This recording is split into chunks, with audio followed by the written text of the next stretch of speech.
আসসালামু আলাইকুম। হারবিঞ্জার প্রতিষ্ঠানের পক্ষ থেকে ফার্স্ট টাইম জয়পুরহাট জেলা সদরে প্যারেন্টিং ওয়ার্কশপের একটা আয়োজন করেছিলেন ওনারা।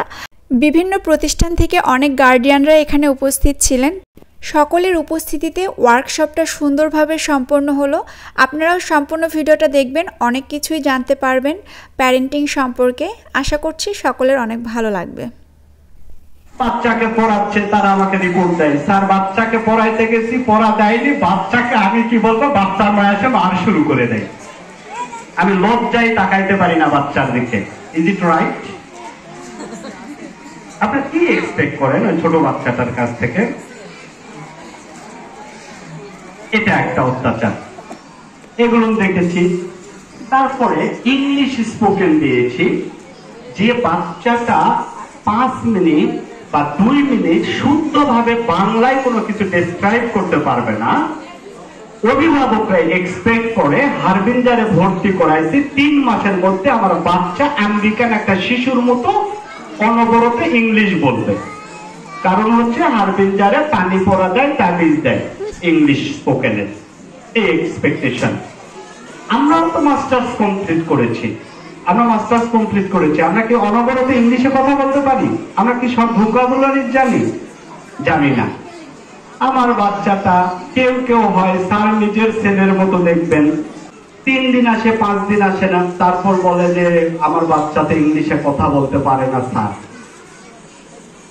আমি একটু ঠোঁট কাটা টাইপের, আমি তখন বলি আপনি একটু বলে দেখান, আপনিও তো মাস্টার্স পাস, আপনি একটু বলে দেখান। তাহলে আপনার কাছে দিচ্ছেন ক্যান্সার, আপনার কাছে দিচ্ছি ক্যান্সার। গ্র্যাজুয়াল প্রসেস আছে, তো স্লো এন্ড স্টিডি যাব, সেটা তারা আমাদেরকে কখনো সুযোগ দেয় না। যারা খুবই সচেতন কনসাস, তারা এই ব্যাপারটাকে স্যার যতদিনে শিখুক আপনি পড়ান স্যার, আমরা আছি। এমনিতে তো এখনকার বাচ্চার ওজন 8 কেজি, বই 15 কেজি। বাচ্চা ডাক্তারের কাছে, সেদিনই আমি দেখলাম ডক্টর গৌসুল আজমের কাছে একজন বাচ্চা গেছে, বাচ্চার হচ্ছে মেরুদণ্ডে ব্যথা, বাচ্চার বয়স 11-12 বছর, মেরুদণ্ডে ব্যথা। তারপর ডাক্তার তাকে পরামর্শ দিল যে স্কুল ব্যাগ টানতে টানতে এই সমস্যা হয়েছে। আপনি কি বুঝতে পারছেন? কত ছোট একটা বিষয়, কিন্তু আমরা এটাকে গুরুত্ব দেই নাই। স্কুল ব্যাগ টানতে টানতে 11 বছরের বাচ্চা মেরুদণ্ডে পেইন শুরু হয়ে গেছে, কারণ ওজনের ব্যাগ বেশি। আপনারাও ব্যাগ দিয়েছেন, অনেক বড় ব্যাগ দিয়েছেন। যাই হোক, ওই বাচ্চাটা সকালের দিকে সম্ভবত এদিকের কোন স্কুলে পড়ে, জামানে হতে পারে, মডার্নে হতে পারে, ওদিকে টেনে নিয়ে যাচ্ছে বাচ্চাটাকে। এক হাতে ব্যাগ নিচ্ছে, এক হাতে বাচ্চা অত জোরে হাঁটতে পারতেছে না, মোটামুটি চেষ্টায় যাচ্ছে। কিন্তু ওই মহিলা, ভদ্র মহিলা, বাচ্চাকে একটা গালি দিল, ডট ডট বাচ্চা। আপনারা বুঝতে পারেন, কিন্তু বারবার বলছি টিফিন খাবি না, ব্যাগে রাখবি। মানুষক দেশ কেন, জয়পুরহাটের ভাষায় কনফার্ম এই বাচ্চা আপনাকে বৃদ্ধাশ্রমে রাখবে। কারণ এর ভিতরে আপনি সিম্প্যাথিটা তৈরি করতে দিচ্ছেন না, কোঅপারেশন তৈরি করতে দিচ্ছেন না। এন্ড দ্যাটস ওয়াই আপনার প্রতিও এখন তো ফেসবুকে অনেক রিলস আসে, অনেক গল্প আসে যে তোমার বাবা মারা গেছে, আসো। তো বলছে না, আমি ইংল্যান্ড থেকে তো যাবো না, আমার তো ছুটি নাই। তো তোমার বাবা মারা গেছে, তখন বলছে যে আমার দাদুও তো মারা গেছিল, আমাকে স্কুলে তো তুমি নিয়ে গেছিল, আমাকে তো স্কুল ছুটি দাও নাই। তাহলে অফিস ছুটি করে কেন আমার বাবার জানাজাতে আমি ইংল্যান্ড থেকে যাব ইন্ডিয়াতে? ব্যাপারটা বুঝতে পারছেন? আপনি যেটা করবেন বাচ্চার কাছ থেকে সেটাই ফিডব্যাক পাবেন। অমুকের ছেলেটা করছে, অমুকের ছেলেটা করছে, তুও তো খাস আর ঘুমাস, কোনো কাজের না। আপনার বাচ্চাকে প্রত্যেক দিন আপনি ধ্বংস করছেন, আপনার বাচ্চাকে প্রত্যেক দিন ধ্বংস করছেন। আপনি কখনো বলছেন যে তোমার বয়স 7 বছর হয়েছে, তোমাকে নামাজ পড়তে হবে? সকালে টেনে হিসেবে বই দেন, আপনি ইহলৌকিক সমস্ত কিছু কনফার্ম করতেছেন, পারলৌকিক কি কোনো কিছু কনফার্ম করছেন? কয়জন করছি? তো এই জিনিসগুলো থেকে আমার ইচ্ছে হয়েছে যে আমি একটা প্যারেন্টিং কর্মশালা করব, এবং আমরা জানি যে বাড়ির গরু খুলির ঘাস খায় না, আমার কেউ কথা শুনবেও না। আমি প্রচুর প্যারেন্টিং নিয়ে পড়াশোনা করছি। আমি 18 পৃষ্ঠার একটা বই লিখছি প্যারেন্টিং এর উপর, মানে পৃথিবীর সবচাইতে ছোট বই হতে পারে আর কি, নুরানি নামাজ শিক্ষার মতো ছোট একটা বই। এই বইটা লিখতে আমি 21টা মুভি দেখছি। তোর কোনো দোষ আছে? ও আপনার বন্ধু হবে? ও তো ভয় পাবে। ওর একটা উইকনেস আপনার কাছে বলার কারণে ওকে আপনি খোঁটা দিচ্ছেন। ও আপনার ফ্রেন্ড হবে? কখনোই হবে না। ওকে আপনি ও অ্যাভয়েড করবে। ও তখন কি করবে? বেস্ট ফ্রেন্ড খুঁজে বেড়াবে। আমরা কোন বেস্ট ফ্রেন্ডকে বলবো? এই বেস্ট ফ্রেন্ড গুলোই পরবর্তীতে বেস্ট বাস হয়ে যাবে তার জীবনে।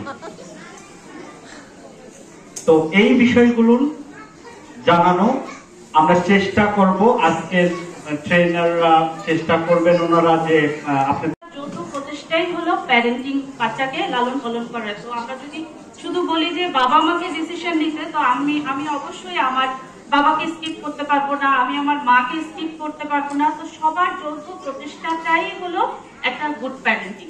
কোনোভাবেই বাবা মা দেখা যাচ্ছে মা একা ডিসিশন নিতে পারে না, বাবা মা দুজনে মিলে একা ডিসিশন নিতে পারে না। ফুল ফ্যামিলির সাপোর্টটাই হলো একটা গুড প্যারেন্টিং এর মূল লক্ষ্য। না অনেকটা বাচ্চা আছে না দেরিতে কথা বলে, 2 বছর 3 বছর হয়ে যায়, কথা বলে কম। এটার অনেকগুলো কারণ আছে। সেটা হলো বাবা মায়ের থেকে বাচ্চারা পর্যাপ্ত সময় পায় না, মা অনেক ব্যস্ত থাকে, বাবা অনেক ব্যস্ত থাকে, যার কারণে বাচ্চারা প্রপার যে টাইমিংটা ও কার সাথে কথা বলবে, আমরা কি হয় ফোন দিয়ে দিই, নাহলে বলি তুমি এদিকে যাও তো আমি কাজ করছি, এরকম হয় না? তো বাচ্চার জন্য ও তো পৃথিবীতে আমাদের জন্যই এসেছে, তো আমরা বাচ্চাকে ডেডিকেটেড ওই টাইমটা দেই না, যার কারণে বাচ্চার এই কথা দেরিতে কথা না বলার এটা একটা বড় কারণ। ফ্যামিলির সবাই, তারপরে কি আমরা সিঙ্গেল ফ্যামিলি বেশিরভাগই বুঝতে পারছেন? জিয়াকে বলছিলাম তুমি আসো, বাবা মা কেমন হওয়া উচিত তুমি একটু বলো, তুমি কোন জায়গায়, তোমাকে কত তাচ্ছিল্যের শিকার হইতে হয়েছে। কেন ইমার্জিন আজকের ছেলে এসএসসি তেও ফার্স্ট হয়েছে, ইন্টারমিডিয়েটেও ফার্স্ট হয়েছে, বোর্ডে, রাজশাহী বোর্ডে মোমিন স্যারও আছেন। মানে ছেলেটা বলছে ভাই আমি জীবনে আমার বাপ মায়ের কাছে কোনো প্রশংসা পাইনি, আমি যে এত কিছু করতেছি আমি কোনো প্রশংসা পাইনি। তা আপনারা এই কাজগুলো করবেন না, আপনাদের সন্তানদেরকে প্রশংসার মুখে রাখেন। সাইদুল ভাই বলছে হাজবেন্ডের প্রশংসা করবেন, দুনিয়া উল্টে যাবে, এই কাজ হবে না। দুনিয়া উল্টে যাবে, এই কাজ হবে না। আমার মনে হয় রাষ্ট্রপতির বড় রাষ্ট্রপতিকে একদিনের জন্য হলেও বলছে যে তোমার সঙ্গে বিয়ে হয়ে আমার জীবনটা নষ্ট হয়ে গেছে, এটা বলবে, এটা স্বাভাবিক ব্যাপার। তবে হ্যাঁ, আমার প্যারেন্টিং গাইডে এই দাম্পত্য জীবন নিয়ে এটা আপনি সংগ্রহ করবেন অবশ্যই। আমি যদিও দাম ধরছি এখন জোর করে বলতে পারতেছি না। দাম্পত্য জীবনে মানে বাচ্চাদের কিভাবে আমরা সাইড করবো, আপনি আপনার হাজবেন্ডের দরজা লাগাতে আচ্ছা মতো পিছন, সমস্যা নেই, তারপর দরজা খুলে হেসে হেসে বের হবেন।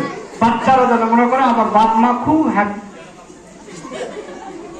আপনি আপনার হতেই পারে, আপনার বাচ্চাকে টানেন না, আপনার দাম্পত্য জীবনে টানেন না, সমস্যা হবে। ম্যাক্সিমামই আসলে যদি ধরি 20% হয়তো জানে, বাকিরা জানে না। তো আজকে আমরা সবাই একটু অ্যালোহা সম্পর্কে জানার চেষ্টা করবো যে অ্যালোহা জিনিসটা কি।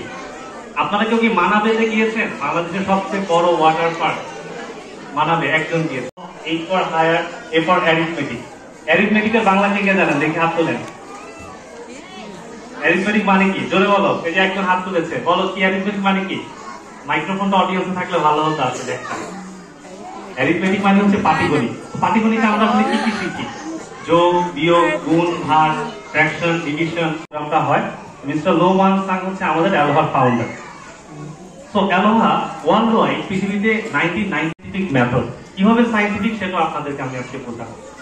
তো এই অ্যালোহাটা বিশ্বের 40টারও বেশি দেশে পুরাটা আসতো 2024 সালে। তার মানে বাংলাদেশে এসে প্রশ্ন করতে পারেন যে বাচ্চাদের ব্রেইন ডেভেলপমেন্ট পুষ্টিকর খাবার খাওয়ালেই হয়, এখানে আবার কি অ্যালোহাতে দিব, এটাতে করলে কি ডেভেলপমেন্টটা হবে।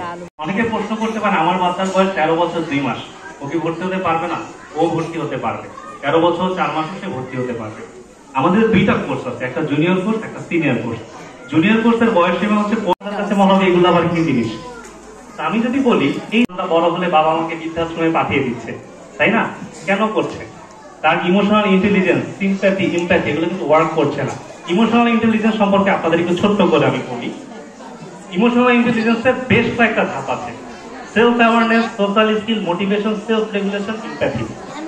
কোন কাজটা করা ভালো, কোন কাজটা করা খারাপ, এই ডেভেলপমেন্টটা দেখবেন অনেক বাচ্চার মাঝে কিন্তু এখন নাই। একটা বন্ধু বললো চল ওখানে যে আম চুরি করে নিয়ে আসি, ও কিন্তু চলে যাচ্ছে।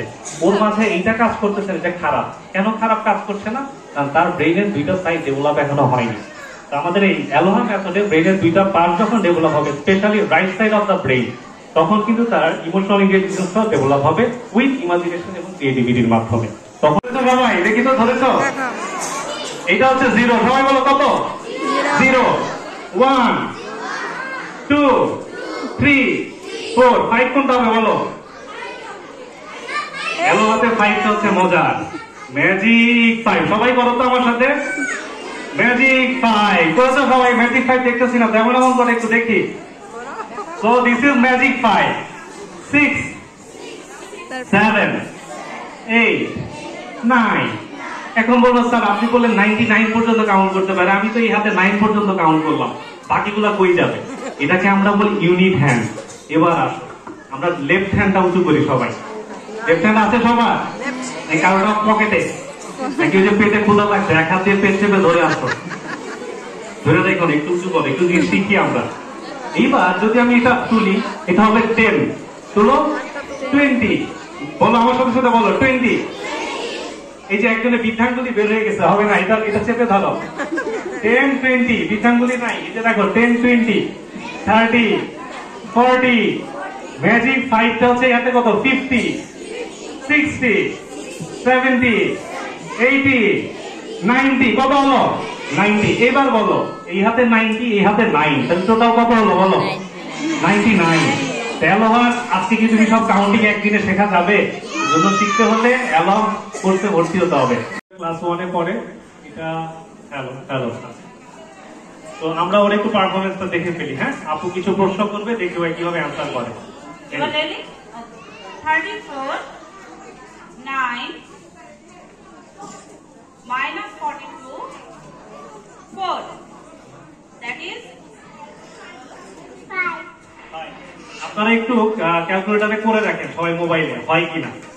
Next number 9, 28, minus 5, 15. That is 47. 47 বলেছে। করেছেন কেউ ক্যালকুলেটরে? না ভিডিও করে নিয়ে যান, ভিডিও করে নিয়ে যান, মিলাই নিয়ে। Next number 16, 58,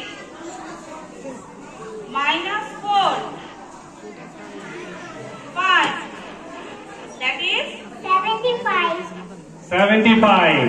Next number 5, 19, 1, minus 2. That is 20. 20 ও বলেছে, কিন্তু কেউ ক্যালকুলেটরে করতেছেন? সবাই ভিডিও করতেছে, অসুবিধা নাই। এখন আমরা একটা মেন্টাল কোশ্চেন সেটা, হ্যাঁ? তো ওই যে আমরা মেন্টাল মেথড বললাম, ও মেন্টালে করবে এখন। হ্যাঁ করো। 13, 9,